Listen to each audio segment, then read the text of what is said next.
Chapitre 13. Partout. Comme l'eau d'un fleuve déborde de son lit, comme la musique d'un concert envahit l'air et traverse les murs, le théâtre avait pris possession de la vallée. Partout, on jouait partout. Dans les 2 salles de spectacle, bien sûr, dont seulement la première avait été rénovée, l'autre menaçait ruine et, par le toit défoncé, la pluie tombait sur un amas de morceaux de bois baptisés sièges par les organisateurs.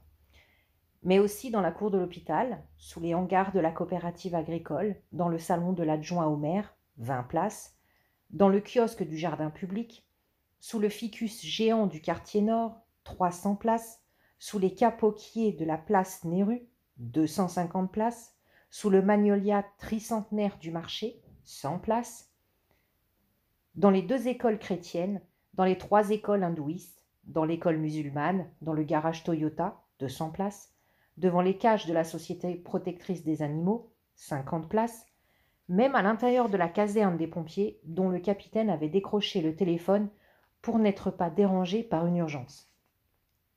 Partout, on s'aimait et se déchirait. On s'éloignait, se retrouvait, on s'embrassait puis s'assassinait avant de se relever tout sourire pour saluer la foule, grande ou maigrelette, sous les applaudissements et parfois quelques sifflets. Et partout, jouxtant tous ces lieux de théâtre où empiétaient sur eux des auberges, des restaurants, des gargotes, voire de simples planches posées sur des tréteaux ou des braseros, des foyers même, entre 3 pierres et recouverts d'une grille graisseuse. Partout, d'un bout à l'autre de la vallée, on dévorait, avant, après et durant les spectacles. Ces milliers d'histoires, ces centaines de drames ici représentés donnaient faim. Les établissements rivalisaient d'annonces pour attirer leur clientèle.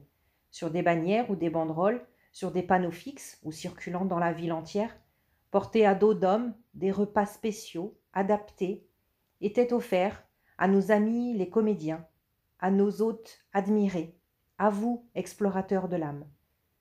Pour mieux explorer l'âme, une cantine annonçait même « certifiée médicalement ». Une gastronomie diétético-dramaturgique. « Épicez-vous », conseillait une autre. « Épicez-vous bien avant d'entrer en scène ». L'inventivité des cuisiniers n'avait pas de limite. Hélas, j'ai oublié la plupart de leurs folies. Ils avaient en commun la même ambition, stimuler, par les épices, la création théâtrale. Pour chaque pièce, ils avaient concocté des menus.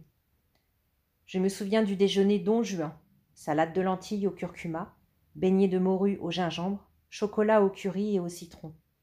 Je me rappelle le souper Tchekhov, valable aussi bien pour la cerisette que pour la mouette, pamplemousse rose au sirop de quinquennat, canette pochée au genièvre, filet de dorade au thé, crème brûlée à la réglisse.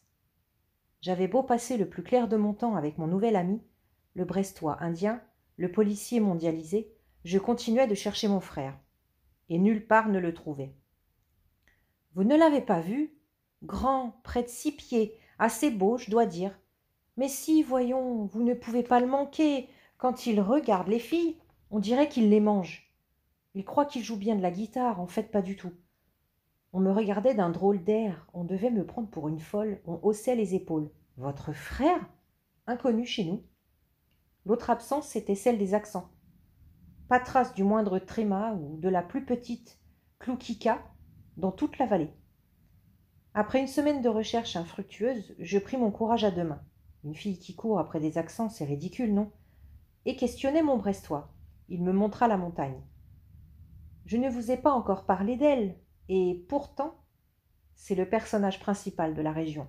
On l'appelle la mère, oui, ou la déesse suprême.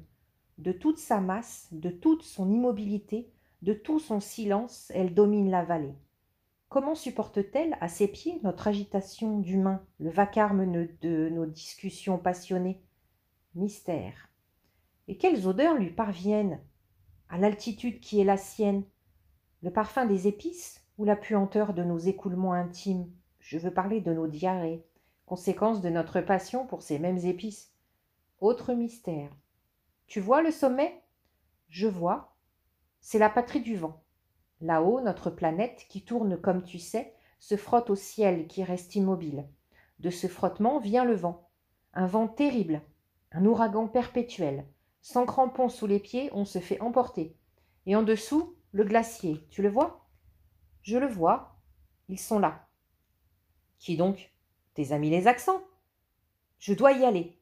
Tu n'es pas la seule. Tous les gens du théâtre y vont, même s'ils ne l'avoueront jamais. Et d'autres personnes aussi, toutes sortes de personnes, pour toutes sortes de raisons. Quelle sorte de raisons? Ça, tu le découvriras toi-même. Comment s'y prendre? Rien de plus facile. Marche vers la gare, le long des rails. Tu trouveras des dizaines d'agences spécialisées dans ce genre d'expédition. Un conseil, compare les prix. Jeanne? Oui? Notre montagne n'aime pas tellement qu'on l'escalade. Prends soin de toi. J'essaierai, merci. Jeanne? Quoi encore? Tu vas me manquer. Merci, mais je déteste remercier. Jeanne? Arrête, tu deviens lourd. Je ne suis pas un expert en français, mais tout de même. Déteste, arrête, quelque chose me dit que tu as raison d'aller te faire réaccentuer. On n'est pas plus agréable. Jeanne? Cette fois, je ne répondis pas. Dernière question, je te jure. Et je te laisse grimper. Qu'est-ce que tu détestes le plus? Remercier ou avoir des raisons de remercier? De colère, je tapais du pied et me retournai brusquement pour qu'il ne me voie pas rougir.